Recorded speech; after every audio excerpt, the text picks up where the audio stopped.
Okay, everybody, I'm coming in with a hot take on solar panels. Probably not super popular. It's probably not what you're expecting me to say, but I'm gonna give you my opinion. This is my opinion, my personal opinion on solar panels, based on um, how I have to deal with them in real estate transactions every single day. Okay, so solar panels. Uh, do I have them? No. Do I plan on getting them? No, I do not. I don't think the value is there.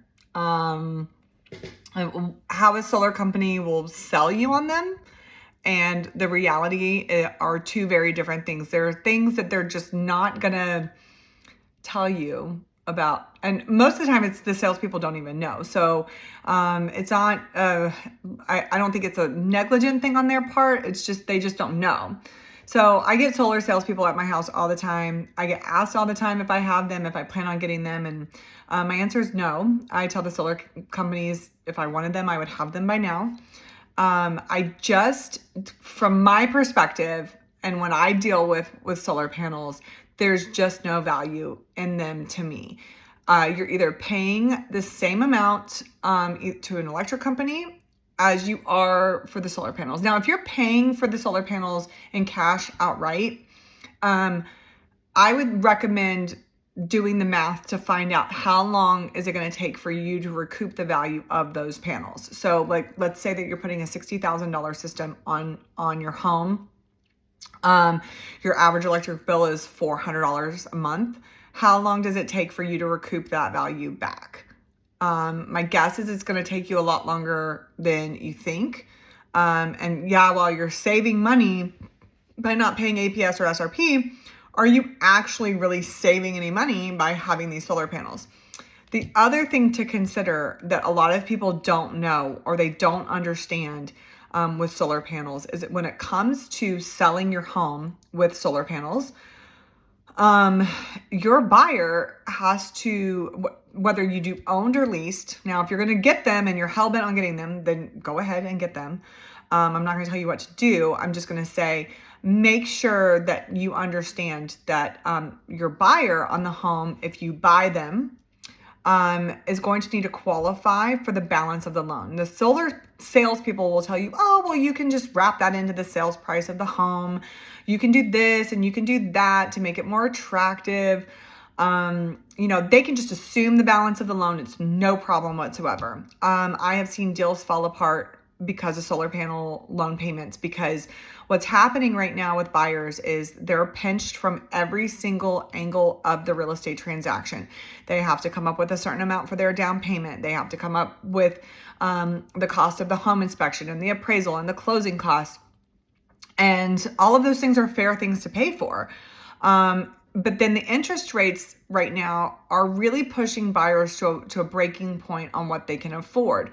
And so what happens is when whether you have leased panels or you have owned panels, if there's a loan balance or a lease payment for those panels, whoever purchases the home has to assume the overall cost of those solar panels, and it is factored into their debt to income ratio when they're purchasing their home or when they're purchasing a home. So let's say, now lenders can deal with the debt to income ratio and tell me what works or not, but let's say we're really close, we're really pushing the limit for a buyer on what they can qualify for. They find a home and the solar payment is $250 a month, and we have about $100 to play with in terms of what their payment is going to be and how much we have left over in their debt to income ratio.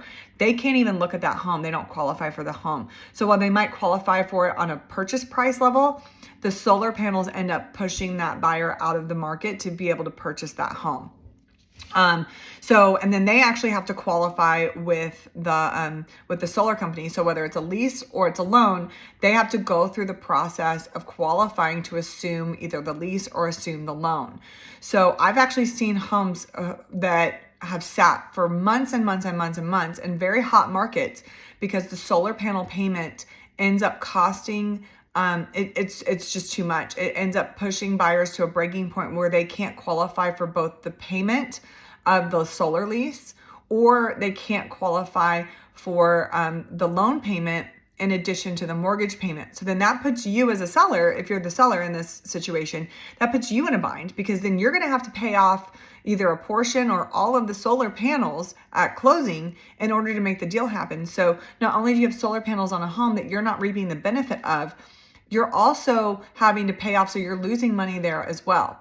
So while they're great in a sense where you don't have an electric bill, or you have a very small electric bill or whatever, the downside, the dark side to the solar panels is it really can inhibit a lot of people looking to purchase a home, because they can't qualify for both the mortgage payment and the solar lease payment. And the only way that we might be able to sell the home is for the seller to pay off the loan payment themselves, or pay off the lease, or whatever it is. It ends up cutting into either the buyer pool available, or it cuts into the overall profits of the seller, and they end up getting stuck. So that's the first part. So that's one of the things. I recently had it happen to me on a home that I was selling, where my clients had actually purchased the home. I helped them buy the home. It had solar panels on it. The system wasn't big enough to cover the total cost of the electric bill, but it did help offset. So they were paying a lease payment. Then they also had an electric bill. So you have to be really careful too. Is the solar system big enough on the home to actually cover the total energy usage for that home? But in addition to that, as we were moving through the process of them selling the home, during the inspection period, it was determined that the property needed a brand new roof. Well, those solar panels had to come off of the roof. We had to have them removed. The roof had to be replaced, and then the solar panels reinstalled. In this particular instance, the solar panels were they were leased. So we could only go through the authorized vendors to remove the panels and to reinstall the panels. The roofing company had offered to do it, and they would be willing to remove the panels and reinstall them for $4,000.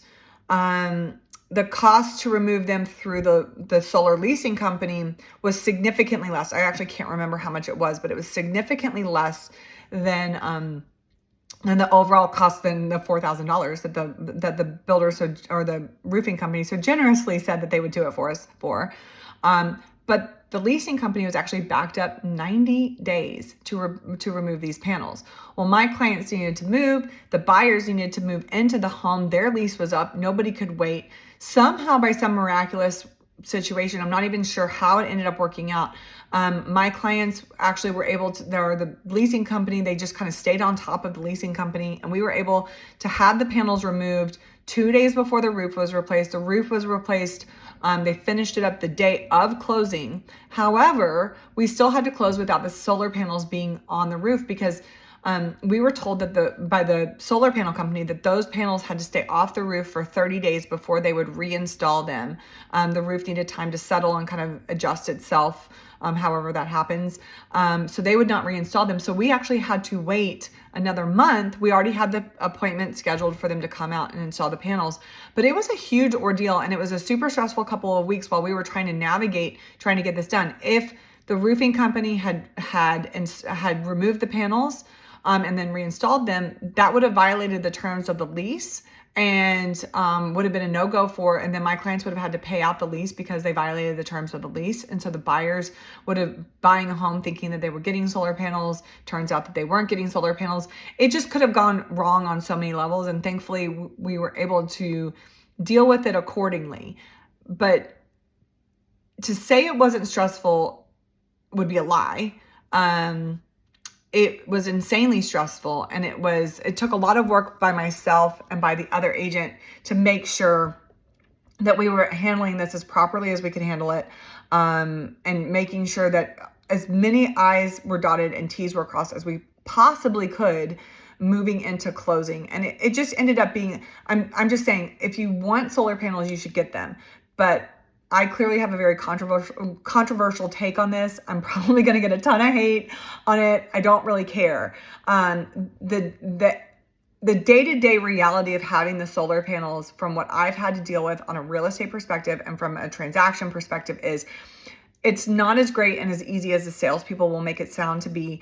The value and the return on the investment isn't quite there yet, from what I'm seeing in appraisals and things like that. So it's just something to keep in mind. Are there benefits to them? 100%. There's a ton of benefits to them. Do the benefits outweigh the negatives? I think that that's a personal preference. For me personally, I don't see how the pros outweigh the cons. For me personally. Now that it's a different situation for everybody involved, but just be aware that if you're planning on putting them on your home, be aware of some of the negative things that could happen when you go to sell your home. Even if you're not planning on selling your home, sometimes things come up and you end up having to sell. It's just something to keep in mind and something to keep sort of in the back of your mind as you're moving through the process, to make sure that you're protecting yourself and you have a full picture of how solar panels can impact your real estate transaction, because they can and they will.